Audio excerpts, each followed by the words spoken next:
Well, I'd like to welcome everybody to another episode of Digging In with Tripp. And for the first time, I'm very pleased to announce that we are sponsored by two great family-owned companies from the great state of Michigan. Allstate Fastener. Nuts and bolts may not be sexy, but everybody uses them. Every industry needs them. And I welcome you and I encourage you to reach out to allstatefastener.com. One of the leading distributors of anything that is nuts and bolts all over the globe, locations in every continent, with the exception of Australia and Antarctica.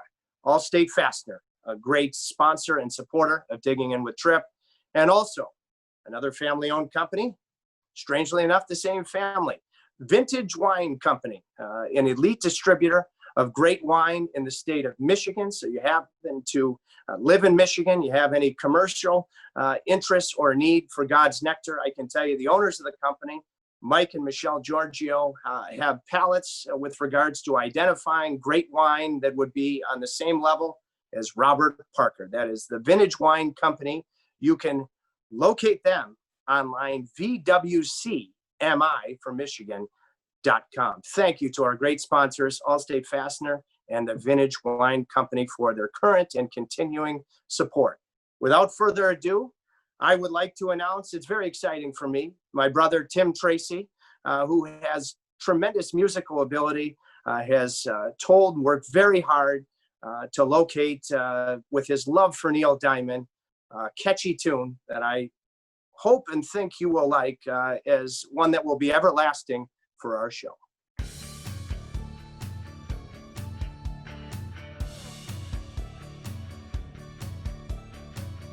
Everywhere around the world, they're digging in with Tripp. Young and old, boys and girls, they're digging in with Tripp. Lace 'em up, it's time to go. They're digging in with Tripp. Lace 'em up, let's start the show. We're digging in with Tripp. We're digging in with Tripp. We're digging in with Tripp. We're digging in with Tripp. We're digging in with Tripp today. Yeah. Yeah. Okay. Now, I remember we were on a Western swing in the same town where my guest, alternate captain Jordan Martinook, played junior hockey, and he gave me the silent treatment because he didn't think that it was clear enough that he is my favorite. Well, Marty, you have just been the guy that I've chosen to debut the new song for Digging In. Your thoughts on it? Well, it's a very personal song for you, so that's right up your alley. You're a showman. You like everything kind of being about you, so that's perfect for you. Who are you kidding? Who are you kidding? You're the guy that defines the line. It's Marty's world. We're just living in it. Oh, yeah. I'm just here for a good time. So I'm everywhere for a good time. So that's it. Well, the background is because you and I spoke offline. My brother Timmy, once upon a time, was accused of espionage. Yeah, true story. In Venezuela, he got out. He's alive and well, and he has some musical talent. So that song is a Tim Tracy special. Before we move on, I mean, do you like it? Do you think it's got a good sound to it? Do you think it will definitely have some staying power and Dig Again? I like it. It's definitely catchy. There might be like one or too many digging ins at the end, but I think it's dialed in and it's right up. It kind of shows who you are. Well, I start every show typically, unless you're one of my true favorites and you debut a new song, by asking my guest, how do you define digging in? Jordan Martinook, because you do it deep. How do you define it? How do I define digging in? I'll go through digging in kind of different aspects of my life. There's digging in as a hockey player. Obviously, you gotta battle through a lot of stuff. You gotta every game you gotta be digging in to play your best and be trying to be the best player you can for your team. Digging in personal life wise, I'm just trying to be the best dad, best husband.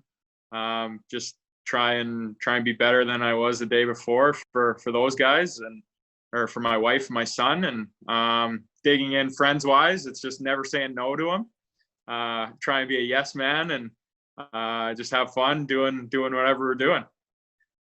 Well, a couple of things. Happy belated anniversary. I believe your anniversary was Friday. Yes. I hope that was a beautiful day of marital bliss. God knows you overachieved on the marital front. I'm just telling you. Yeah, no, it was obviously not as good as years past because we got married in the summer thinking that we were going to spend most anniversaries together. But this year we were spent it apart because she didn't come back down to Carolina just because she would have been here for 2.5 weeks and then would have had to go back to Canada and quarantine while we went to the bubble. So this year was tough because we weren't together, but we'll celebrate it when this is all over, hopefully with some extra hardware. But yeah, wouldn't it be nice to have a nice chalice to celebrate that occasion known as Lord Stanley's Cup? Today was the first day of training camp, Marty. How did it go? What can you tell me about Rod's message in the leadership? You're one of the captains on the team of what need to be the big areas of focus starting now to maximize this time.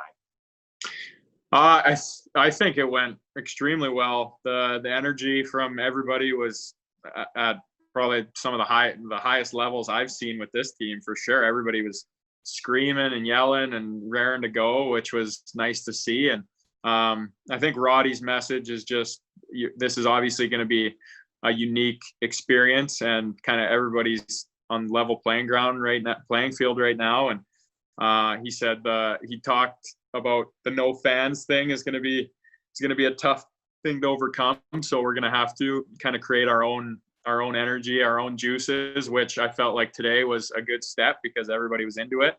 And then just said, if somebody said that if you were given an opportunity to win a Stanley Cup and your career's 10 years long and they said that they're going to take one of them away, then you wouldn't be happy about that. So that was kind of where we were at, say a month or 2 months ago. And now we got the chance to play for the cup. And I think everybody relishes in that opportunity, and I've been on both sides of it, not in playoffs and in playoffs. And if somebody told me that I had the opportunity to play for a cup, I'll take that every day. And you mentioned the challenge, and I think it's one of Rod's assets and he has many he can identify with every situation as a player based on all of his years and every situation in the league. I can see myself in the TV booth early in home games, Marty, when you can just see you trying to grab the energy of the crowd, finishing cleanly with thump, a big hit on the forecheck. How does physicality change in this unique circumstance, say game one against the Rangers with no people in the building? And are there any adjustments you have to make and hits? Are they different at all with no fans?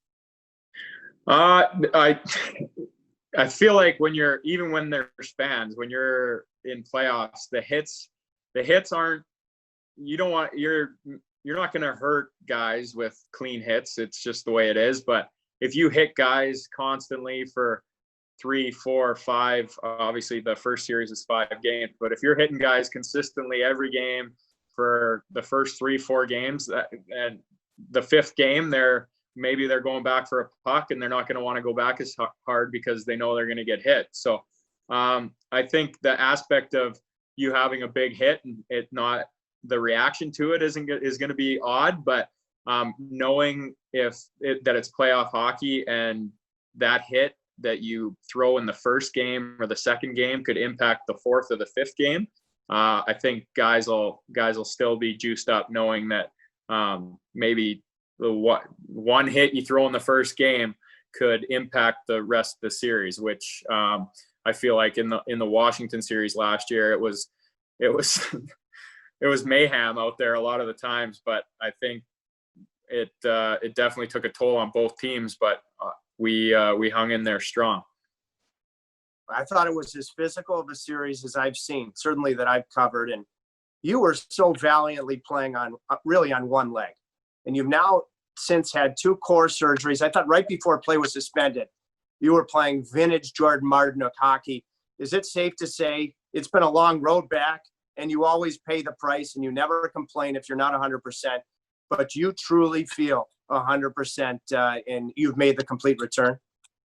Yeah, I do. Especially this year was a hard year, just mentally and physically. I was dealing with, obviously, got the surgery last year after the season, and then it obviously didn't go good because I had to get another one at the beginning of this year, and then you feel like you're behind it a little bit, and then I finally started getting going again, and then I had the issue with my side that kept me out for I think 8 games, and then I came back from that and I just started juicing it up, and like you said, I was feeling good right before, and then obviously COVID happens, and just when you think you're getting back, then obviously you get shut down. But if having the time off and getting my body right and knowing that I feel like how I should feel is I'm definitely confident with my ability going into these playoffs, and I feel like I can be a difference maker with how I'm feeling right now. I don't think there's any question, because on the video portion of our podcast, you must feel so good about your body. You've got a t-shirt with a V-neck practically down to your navel. I mean, this is a guy that's truly comfortable in his own skin. You want me to flex for you? Let him watch. Oh, there you go. Oh, the man. Usually it's the gun show. That was the Jordan Martinook tricep show. Oh, yeah, I got the nice triceps, so you got to show them off. I'm hoping those are going to lead to some solid, heavy playoff tallies against the Rangers, and then upwards and onwards from there. How do you see this Ranger opponent in what you can take from a season series that I know you didn't win games, but 3 of the 4 you really did everything but win? Yeah, obviously it's been made. Everybody's made remarks about it publicly that we didn't win a game against them this year, but like you said, you look at those games. I think the one game in Carolina, we outshot them 50 something to 20 something. And then I think one of the games in New York, we just came out flat and it just wasn't our team. But this situation and just playoffs in general is so different. I seen Willie had a comment the other day about we didn't do very good against Washington last year either, and look at the way that turned out. So I think if you talk to anybody on their team, they would probably throw out the season series, and like we're doing, it's going to be it's new hockey, new challenges.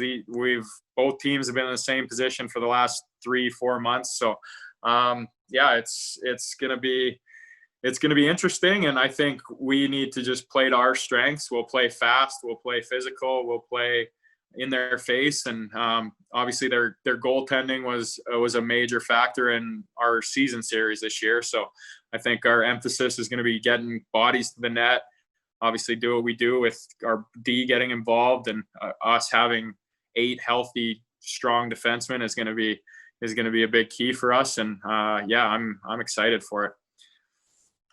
And you're a top tier penalty killer in the NHL, Marty. Have you had some time to think about? You still have nearly 3 weeks to get yourself mentally and physically prepared to kill penalties, but what made the Ranger power play a good one in the games you faced them in the season series? Well, the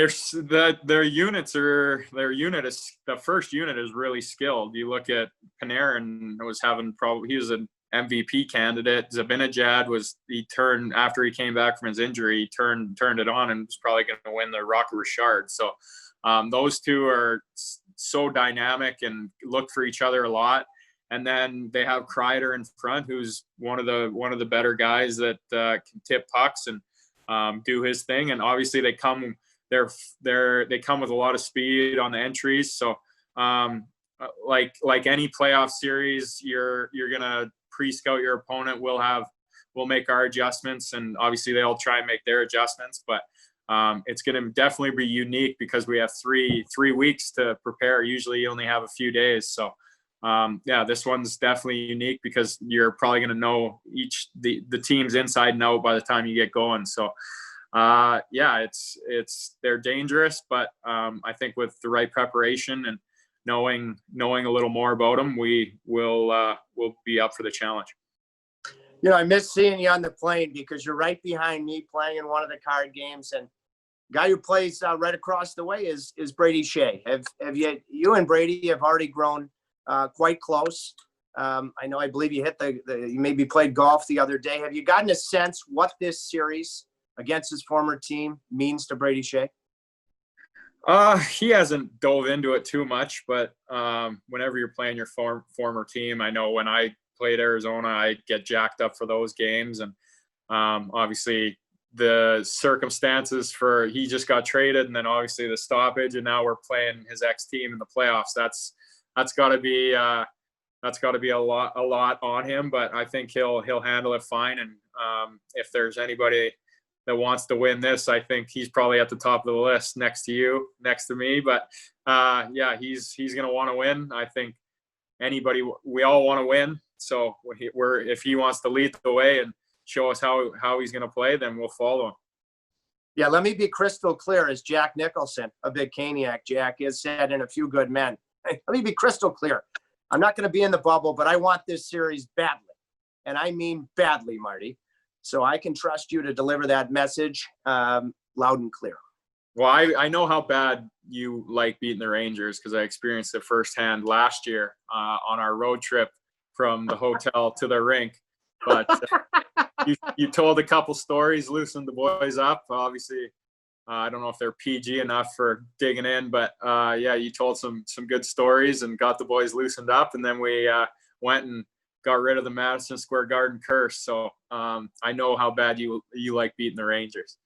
Well, I remember sitting on the bus because you guys had beaten Buffalo the night before. You had the weekend off. No, you're going to play New Jersey on Sunday, and I'm sitting at the front of the bus. The coaches are already over at the arena. This isn't my first rodeo, so I thought it was a little bit loose, and I almost turned around and said, boys, I want this game. But then I decided to dig in, have a little fun. And then you were walking off the bus, and I made a promise to you that if you win this game, I'm getting you a bottle of wine of your choice. And it was, I think, 1-0 with 3 or 4 minutes left to play. And you had a shift where I think you were killing a penalty. And you could tell Jordan Martinook was going to go through a wall for that win. So that was a very productive bus conversation, I think. Yeah. Whenever anybody puts a little wine on the table, I'll take that bet all day, and I'll be going for it. and so then when I delivered on my promise on the nectar of the gods front, the first game after you enjoyed that nectar, the wine in Colorado, I'm sitting on the bench, and all of a sudden, against the Avalanche, I get a snow shower. Where the heck did that whole idea come from? Because I can tell you, I literally didn't see it coming. So a guy I played with in Arizona, he played in Pittsburgh, Joe Vitale, you would know the name. He used to do it to their TV guy. And I felt like our relationship had just blossomed for the 2 weeks prior, or I guess a month prior, because obviously I was still new, but I just knew how good of a guy you were, and I thought it'd be something fun to do. And yeah, obviously I did the snow shower, and then it escalated from there with you bringing props into it. And yeah, we had a lot of fun with that. And yeah, I remember you telling me that one guy, I can't remember who came up to you, and they're like, how are you okay with that? You can't be okay with that he's doing that and getting you all wet before the game. And you told him, you're like, that's a sign of respect, or it's a sign that you're one of the guys, or that he likes you and stuff. And and that's why I was doing it, because I love you. So. And I gave him a stern talking to. I'll allow him to remain anonymous, but that's what it's all about. When you gain that level of respect, you carve guys, you have the practical jokes. And I could tell a joke that your teammate at the time, Calvin DeHaan, played on me late one night in Tampa, perhaps earlier that year. When you think of, Marty, the best practical jokes, because you're one of the CEOs of this, that you've been a part of or witnessed, are there any stories you can tell, ones that are on the top of Everest? Uh, oh, I don't know. There's actually, I have one that we did when I was playing Junior A in Drayton Valley. Drayton Valley, for all the digging in listeners, is in Alberta, about an hour west of Edmonton. It gets pretty cold in the winter.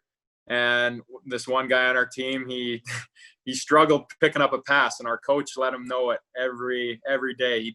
He ended up breaking a couple of his sticks right in front of him just because he said that they didn't work. So he didn't need them, so he'd break them right in front of him.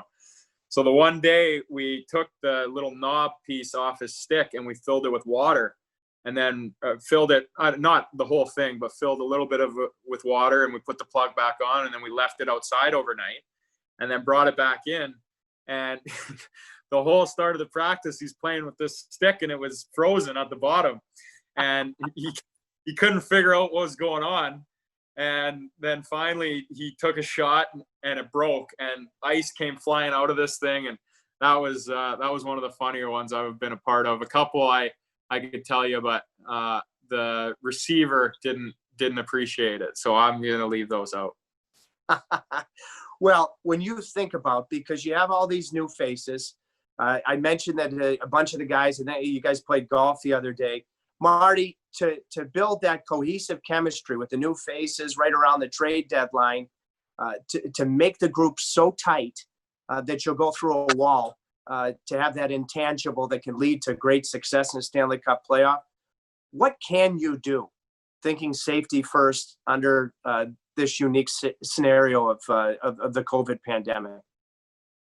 Yeah, it starts at the rink. Obviously, when we're at the rink, you want to have as much fun with each other as you can, and just make it enjoyable for everybody to be around. I know a lot of guys, their families aren't here and stuff like that, so this is our family from now until this thing ends. So you just want to be cognizant of everyone, make sure that everybody's getting taken care of.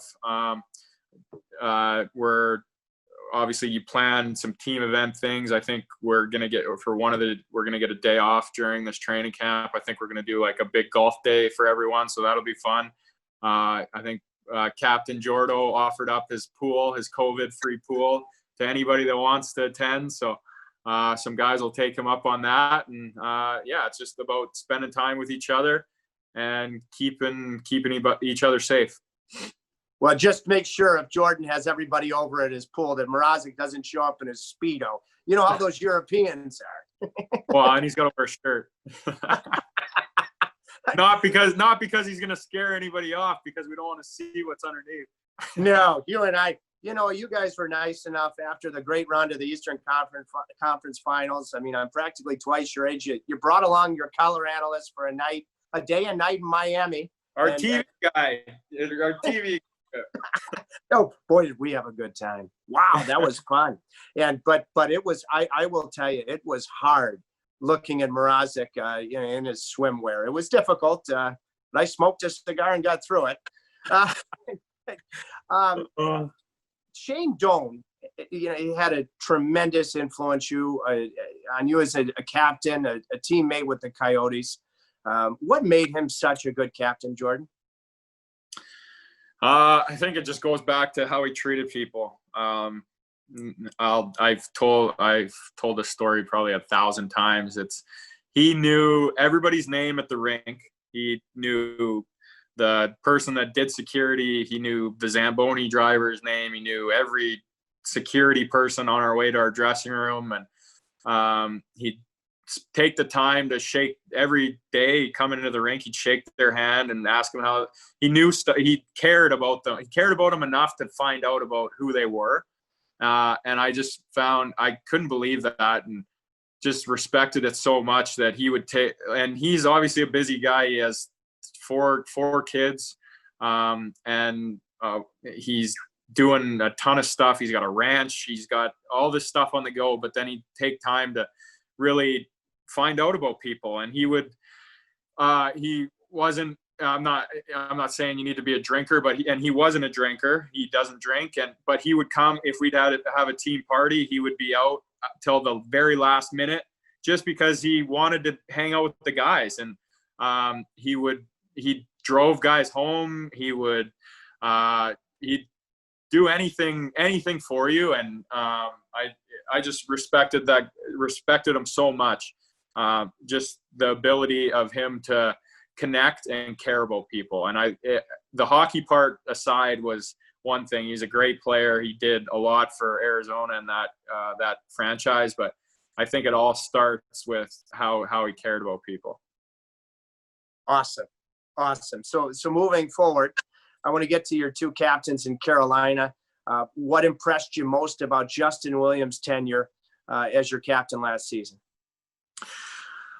Willie was just, I feel like you kind of knowing what he was all about coming into it. I knew some guys that have played with him, and just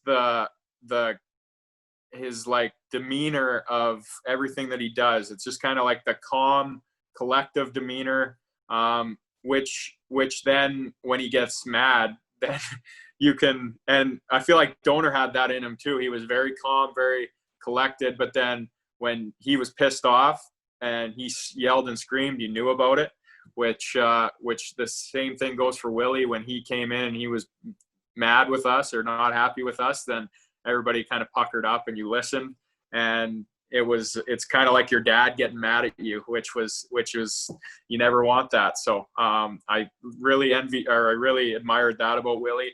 And then just his ability to come through clutch in so many big opportunities, just especially when we were coming down the stretch last year to get into playoffs. He was scoring some very, very big goals, and he was playing extremely well, and I just admired that about him. And then obviously Jordo, he's different in the fact that he's not gonna scream and yell, but you just watch him on the ice and the way he carries himself and the way he plays. He leads by example so much, and I try and lead by example, and he kind of gives other guys the rein to kind of control the room. And if somebody needs to step up, I felt like when Willie hadn't come back yet, I felt like I helped Jordo in that aspect, because he doesn't like kind of screaming and yelling, and I don't like doing it either, but sometimes it just has to be done. And I felt like me and Jordo could have really good conversations and play off each other really well. So just Jordo leading by example. Obviously, they all lead by example, but I feel like Jordo just the way the Hurricanes play is that's Jordan's style. What about the special relationship you have with Andrei Svechnikov? We've seen the routine before the games where you tell him to dig in and do it for Mother Russia. I think Svechnikov, who knows, he could be a future captain. But I think no matter what, he will always talk about the role that Jordan Martinook played on him early in his career. We forget that, he played junior in North America, but the ability that you've had to influence him, I think he will carry with him, and it will be an invaluable value for his entire career. Can you speak about what you've tried to enforce to him and why that relationship and friendship has been so special? Well, I think everybody thinks that I was the one trying to bring Svetch or bring him along. And obviously I was trying to make him feel comfortable, because I know even I was a 23-year-old rookie, and when you're coming into it, it's hard. You're coming into the NHL. It's hard. You got 35-year-old guys. It's hard. And I just wanted him to feel comfortable and him to not be scared to scream and yell and speak up. And that was the whole thing behind our pregame ritual, was I just wanted him to be into it. And I feel like when you're doing that, you can loosen up, and then the rest goes out the window. And I just wanted him to play hockey, because I know how everybody knows how good he is. And I didn't want him to worry about stepping on anybody's toes or rubbing anybody the wrong way. I just wanted him to be him. And I think everybody thinks that I had this big influence on him, but he had a big influence on me too. Obviously I love Svetch so much, and I was lucky enough to be able to play with him. Probably shouldn't have, but I was lucky enough to play with him last year, and just to see him grow as a player, and just some of the stuff he does, and you just admire it. And he's such a good kid. cares about everybody and wouldn't say a bad thing about anybody, which is such a good trait to have. And yeah, he's a special player. Bearing that in mind, and when I had Justin Williams on Digging In last week, I asked him, because he has the perspective, having played with Alex Ovechkin, about what that was like to witness that fight. And Justin thought it really sort of changed the entire series. What do you remember about it? And do you think it really was a big time turning point in eventually winning that series in dramatic fashion? Well, obviously it was scary to see. You never want to see anybody get knocked out like that, or be in or be how Svech was. But I think if you talk to Svech about it, he wanted to fight. He was fired up. I think he wanted to fight him. So you can't. If you had Svech on here, I think he would say I was ready to fight him. And that's the type of player Svech is. He's intense. And he was in the playoff intensity. So it was part of it. And I'll agree with Willie. When we seen obviously our young stud go down, I think everybody kind of just dug in and we're like, we're not going to let that. And nobody, and we didn't really have anybody that was going to go fight Ovi, because I don't think he would really fight anybody. He might have took it, but we just were our mindset was we were going to win the series, and that was going to be a bigger knockout punch than if somebody ever fought him. So that was our mindset going into it, and it obviously we wish Svech was part of it, but we did it for Svech, and we wanted to avenge that situation, I guess. I think you just told in living color. You validated the phrase, the more you care about people. You talked about Shane Doan, how much he cares about people. The more you care about people, the more you compete for them and for each other. Boy, that's terrifically said. Isn't that is why you build care, compete, culture, and chemistry right there in and of itself, because that may well have been the difference in beating at the time the defending Stanley Cup champions. Yeah. It honestly, it didn't matter who it was. It could have been David Ayers, for instance. That's the thing I talk about.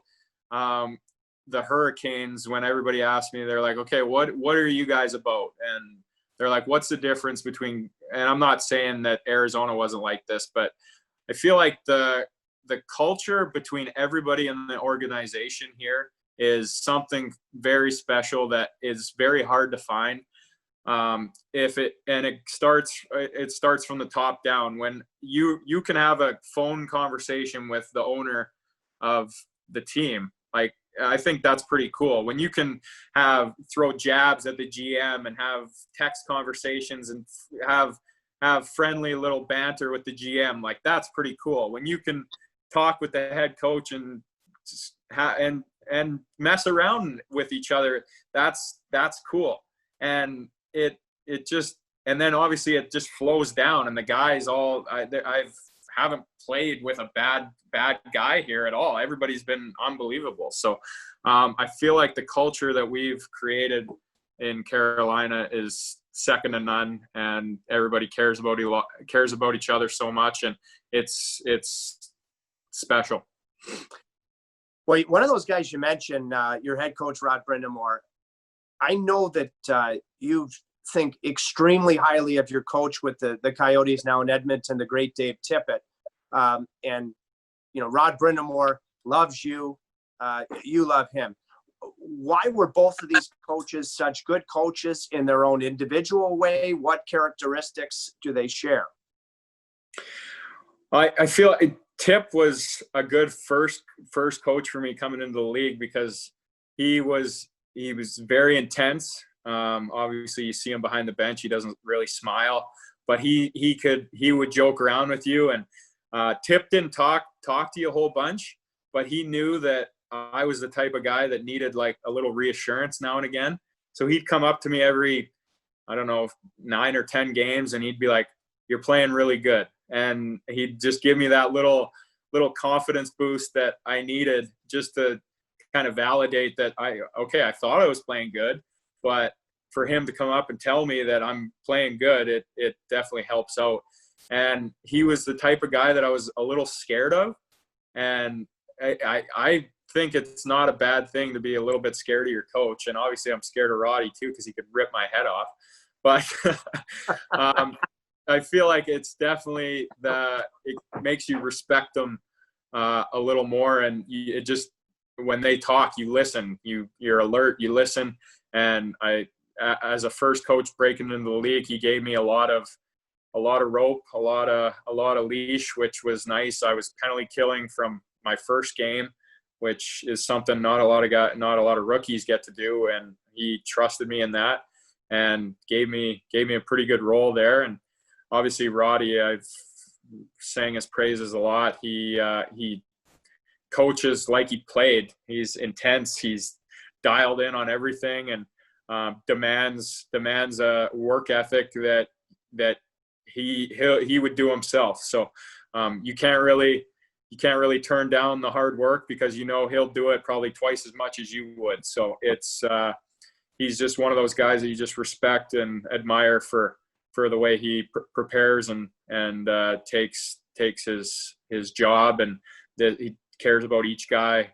Like I said, from this whole organization, he cares about each guy, and he wants every guy to do good, which is a big key for a lot of players. You get me thinking about a conversation I had with Mike, the Robe Commodore, digging in a couple weeks ago, because I'm all fired up, Marty, in a great way, because it's a copycat league, that right now the coaches that are having the most success, for the most part, are former accomplished players in the league, like a Dave Tippett, like a Rod Brindamore. What are the ways, why do you think that is? And what are the ways that you see, say, in Rod, that he can identify with virtually every situation that you have as a player and use that advantageously? Well, I think he's played every role. Throughout his career, he played every role. He was the go-to guy. Towards the end of it, he was kind of a role player that could still contribute, but he's done it all. And he was power play, he was penalty kill. So he's touched a lot of a lot of the game. So, and he's been through it all. He's won a cup. He's done all these things. He's accomplished. So he knows what it takes to get there. And I feel like that's a big key for your coach, to be able to relate to what you're going through, and just be a part of it.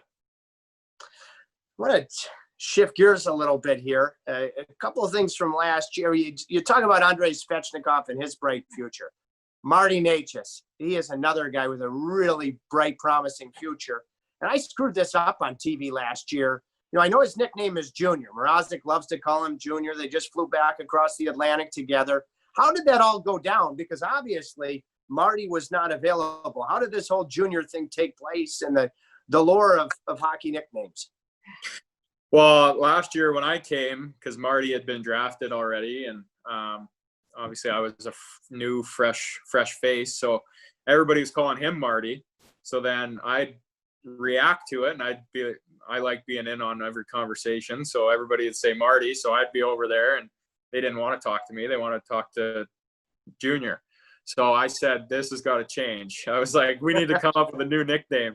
I was like, either you change mine or you change his. And I said, I'll take seniority because I'm older than him. So I laid claim to Marty, and he took on Junior. So it worked out. But for the first month and a half, it wasn't the best situation. Wait, who came up? The one I think I love the most is Bosa for Teravainen. I mean, do you agree with me that Tavo has a closet gifted sense of humor? Oh yeah, I'd say he's probably one of the top 3 funniest guys on our team, but other than us, we're the only ones that really get to experience it. So he's very witty. He'll throw in little one-liners in the group chat that everybody finds funny. So, and the Bosa thing, I think actually Jordo started that, but it was Turbo and then Turbosa, and then Turbo got dropped, and then it just went to Bosa. But he's got a ton of nicknames, but I like Bosa. Any particular memories of those one-liners that you could share with the digging in crew that it was a particularly good one for Teravainen? I don't know if you can put me on the spot like that. It's tough, but I'll just say he's very witty, and he likes to have a lot of fun, which is people probably wouldn't know, but he's one of a kind, that's for sure. Speaking of having fun, because my man, I've been all in with the Surge from the very first time I saw it. It's a lot to do to think about coming up with something new, something fresh. I want to get to the Holyfield when he knocked you out in a minute, but what do you guys typically do? What's your process? You have to get ready for a little thing like trying to win an NHL hockey game. How do you get together, and when do you think about, in the event of a win, what the Surge is going to be? Well, we have it planned out. We do them. We eat pregame meal at the rink, so we do them. Everybody kind of just sits around the table, and we'll throw out ideas, and guys will say, "Oh, no, well, let's not do that." And then guys will throw out another one, and then you'll just kind of figure one out. And then Brock McGinn's our artist.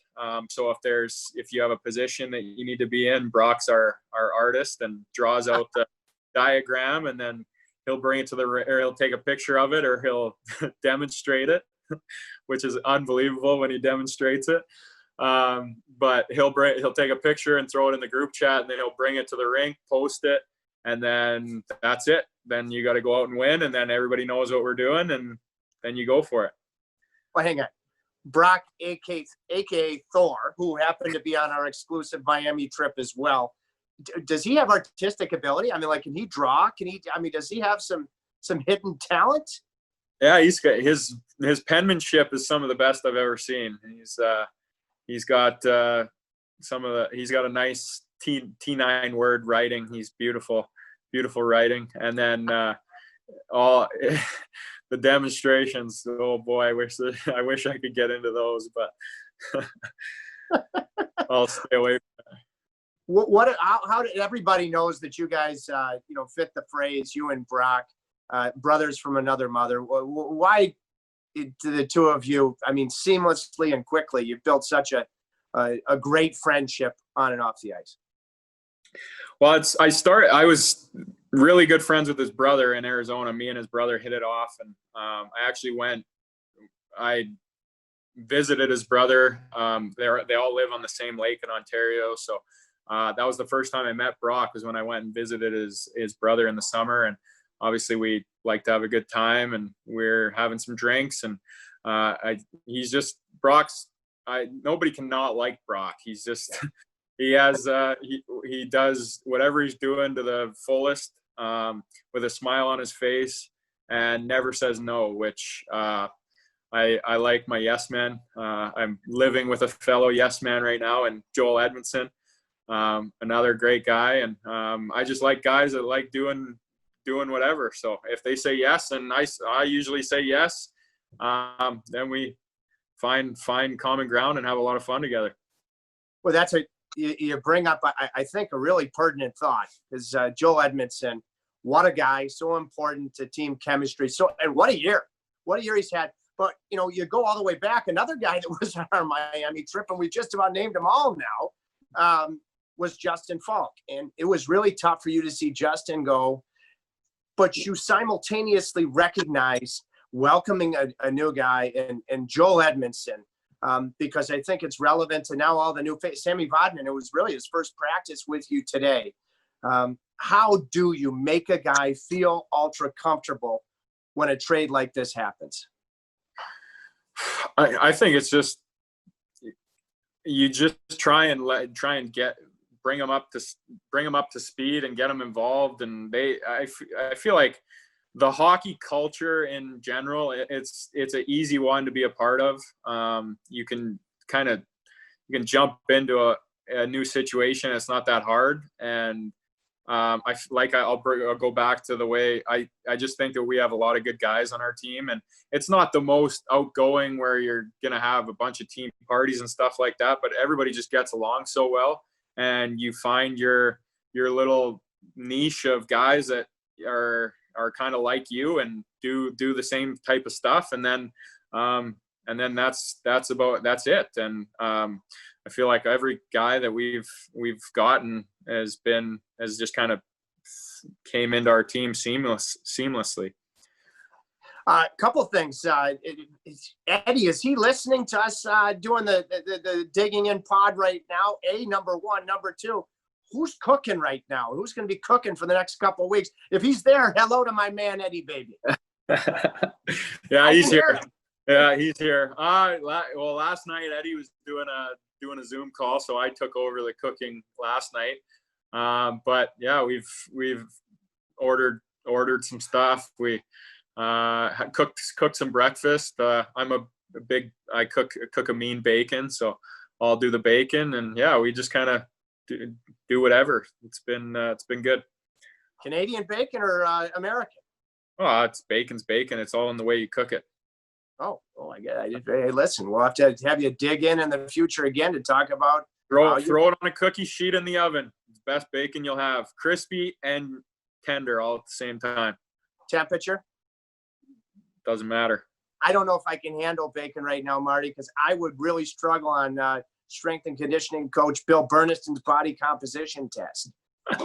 Oh yeah. Good thing we raised the camera level before we started this thing.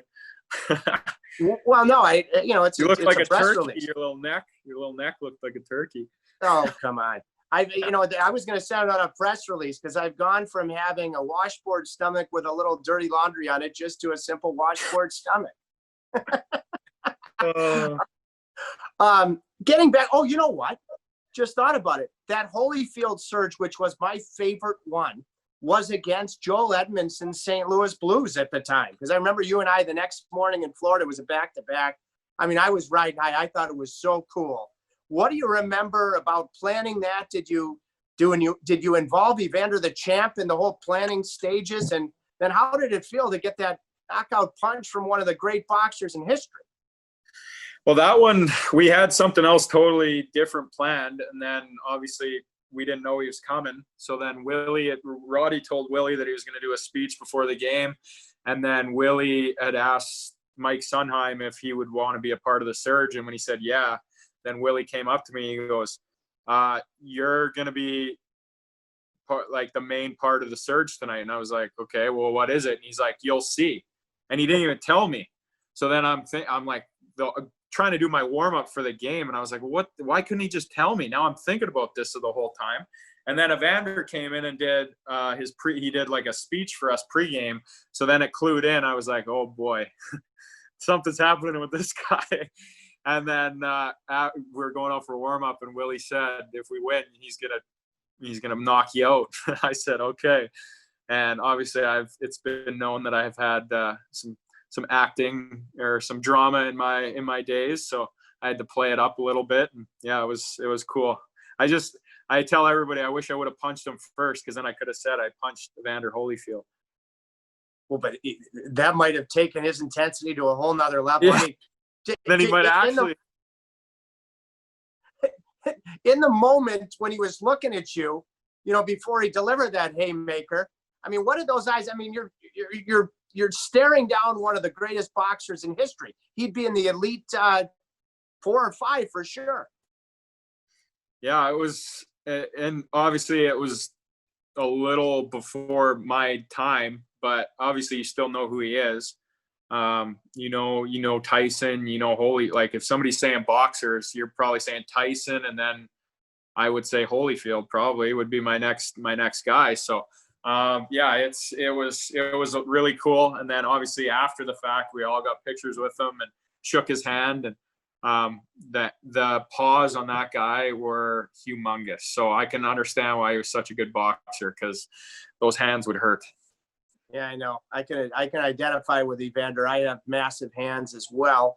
On the YouTube portion of our Digging In podcast, you can see I'm in, Marty, in the Clue Library.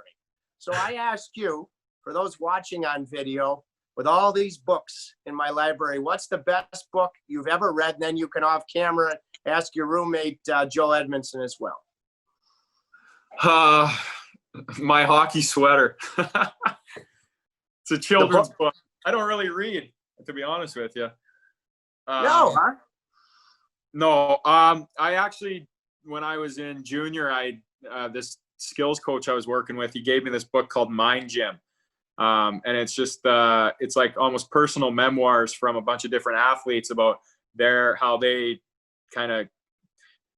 mentally prepare for the game that they play. And I'll go back to that. If I'm struggling or something, I'll go read that book just to kind of understand what other people do to prepare. And that's definitely the book I've read the most. So I'll go with that one. And Eddie, what do you got? I read that one also. He knows it. I read Jordan Tutu's book in one day. Jordan Tutu's book. All right, I've got to read that. I started Tutu's book. Who was Sheldon Kennedy's book? Yeah. Have you ever heard of that? That one's definitely, it's graphic, but definitely hits you. I've read that one too. Put Sheldon's on my to-do list. A couple of serious questions. Justin Williams has talked about, you have to keep the circle as tight as possible as you face these, very scary conditions with COVID-19. Marty, between now and when you leave for the bubble in Toronto, what are the things that you really have to keep in mind every minute of every day to try to be as safe as possible? Well, obviously wear a mask everywhere. If you got to go get groceries, or if you can order them online, try and do that. We do Postmates or DoorDash if we're going to order food. So it's another way to do it. And then obviously, if you don't want to be going into high traffic areas, like you don't want to be going to shopping malls and stuff like that. I feel like it's been me and Eddie here a little bit. So you want to hang out with your teammates that you're going to be around, and just obviously limit your exposure as much as you can. So that's basically it. If you're going to do stuff, try and do it outside. We went and floated down a little river here this weekend, and just to relax. And I felt like that's a pretty good thing. You're socially distanced. You're not really seeing anybody, and you don't have to touch anything that they've touched. You got your own stuff. So that's a good way to get outside, and it's hot here. So you want to cool off somehow. I saw that. Did I see that on your Snapchat or Instagram? I saw you guys floating down the river, and I typically don't suffer from FOMO, but seeing that with the quality of that crew, you bet I did suffer from FOMO, and that's the exception to my rule. That looked like a real hoot. Yeah. Though everybody gave me a hard time because the water is not the cleanest, but all the rivers and lakes here are all clay bottom, so it's brown water. It is what it is. It's all good. How much from start to finish? How much of a trek in terms of distance was it, do you think? I think it's like 2 miles. It takes you 2.5 hours. That's a little thing called safe social distancing bonding. Exactly. Who all went? Obviously you and Eddie. I'm sure Brock had to go. Yeah, me, Eddie, Brock, guards, and Sveci. Oh, beautiful. Yeah, beautiful. True. When you think about, and you're a ways out right now, but when you think about, it's more about how you are going to play, worrying about your own team's game. But if you look in the crystal ball and think this is what the difference is going to be in the Rangers series, what jumps out at you? I feel like just the way, if we play the style that we know we can play, the in-your-face forecheck, don't really give them any time and space. I think that's probably that will be our difference maker. So Obviously we just got started today, and we're going to be ramping it up here. But just knowing that how effective we can be when we play that style is that's the type of game we need to play every game. One lighthearted question, because you and your roommate, Joel Eddie Baby Edmondson, you guys like to wear those hats, with your suits. But I believe part of this agreement is, you could show up in a powder blue sweatsuit in Toronto if you want to. Have you thought about, you and Eddie, what attire you're going to go with game 1 against the Rangers? I'm not crazy fashion. I'm not a crazy fashion guy. Eddie's got pretty good style, but Eddie's got a few basketball jerseys he was thinking about maybe wearing. I don't know. I'm pretty plain. I'll be shorts and a t-shirt and flip-flops. That'll be my attire. But yeah, that's kind of cool. And obviously there's some guys that like to show off their styles and stuff. So it'll be cool to see if some of the stuff guys wear. Yeah, how was Dzingel? Was he riding high today? He just got married. He's one guy that certainly beats to his own drum with regards to fashion. How was he the first practice after he walked down the aisle? Yeah, he was good. Yeah, his wife, I guess, planned they were supposed to get married at a hotel here, so they had this fancy dinner last night. So that was his little kickoff training camp dinner, and yeah, he was feeling good. Marty, I've loved you digging in with me. I'm going to give you the same opportunity I gave Justin Williams. Do you have anything you want to ask me? I'm turning over the ball and volleying it to you that you now are officially the interviewer for the remainder of this if you want to be. Yeah. Could you go over the past weekend you just had? I seen you. Did you have like a little boys' weekend? You were smoking some cigars. I seen you having a couple glasses of wine. Was that at your place, or was that at Papa Giorgio's, or whose was that at? that was social distancing on the boat, the Adios that Hydra Sport provides, and that was Saturday with one of the great labradoodles on the planet, Fred the Caniac. And what did we do? Oh yeah, Nick and I, your friend Nick, Papa Giorgio, we stayed up playing billiards one night, and he learned very quickly that I have, with the big hands I mentioned, I have touch, because I beat him like a rented mule on the pool table. That was the weekend. Okay, next question. These big hands that you've talked about, have they ever gotten you in trouble? No, for whatever reason, Marty, there are 3 kinds of people. A, people that always get it. B, people that learn a hard lesson and then they get it. C, people that never get it. For whatever reason, I've always been an A. Are you big palms or big fingers, or just both in general? Let's get a glimpse of these paws. Let's put them up. Evenly proportional, throughout, from the palms right on down to the phalanges. I just have disproportionately big hands. Good thing you got big hands, though, eh? Yeah, well, it certainly, backing up my one game in the league, it certainly didn't allow my glove hand to be anything good, because even when if I knew you were going glove high, you still beat me 10 out of 10 times, despite these huge hands. Yeah. Oh no, I'll leave it at this. I'll just say you're one of a kind. It's been awesome getting to know you for, I guess, almost 2 years. And you're not just a guy that does this type of stuff. You're definitely a friend. And I love you, buddy. And I can't wait to see you whenever we get to see each other. Marty, I feel the exact same way. And I felt like I remember your first preseason, when you became a Hurricane and hit the ground running from the Coyotes. And I felt like you had to feel me out. And, because you're all the greats are like this. You have to earn their trust. And then once I earned it, you and I were truly off and running. Will you do me a favor? Say hello to your roommate, Joe Eddie Baby Edmondson. You guys go win a cup. I may not be in the bubble, but I'm going to be digging in with you. And I am so proud to call you a friend. And I want you to go win Lord Stanley's Cup. Thanks, Tripper. You want to? Here, I'll give you a glimpse of him. There he is over there. Where is my guy? Where'd he go? Oh, there he is. There he is. Yeah. Eddie, he said he wants to be on Digging In with Tripp. He's gonna dig, and he's so far away, but he can still see my hands because they're so big. I love you guys. Have a great rest of the day. Stay safe.